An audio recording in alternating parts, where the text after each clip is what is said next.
Chez cette Caladoise, le geste si anodin d'ouvrir un robinet est devenu une vraie source de crispation. Le mètre cube d'eau chaude à presque 20 €, c'est exorbitant, mais c'est pire lorsqu'on a sous-estimé ce coût pendant 3 ans et qu'il faut un jour régler la douloureuse. 4 ans après, nous réclamer des sommes extravagantes, non, là c'est plus possible. Dans cette résidence de Villefranche-sur-Saône, la dizaine de locataires a reçu en décembre dernier un rappel de charge de plus de 14 000 €. Depuis 2011, la régie n'avait pas adapté le montant des provisions à la consommation de fioul d'une chaudière très gourmande. Résultat, jusqu'à 3 600 € chacun à payer, sans compter la régularisation de 2014 encore à venir.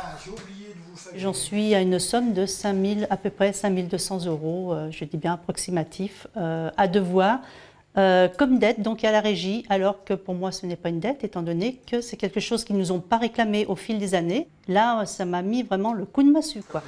Difficile pourtant de contester, car la loi a été respectée.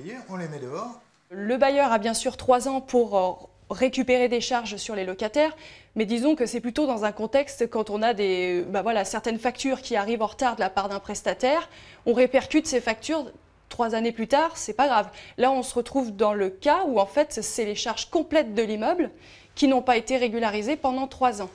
La régie, rachetée l'année dernière par un nouveau groupe, a dû mettre de l'ordre dans ses dossiers.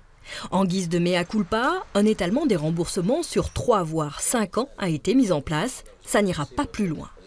Nous avons proposé un échéancier qui va au-delà de ce que le législateur propose. Et je dis que je ne veux pas parler de geste commercial, et c'est la deuxième chose que je dirais, parce que ces sommes sont dues et que tout ça a été fait dans une légalité. Il n'empêche, certains locataires envisagent de saisir la justice.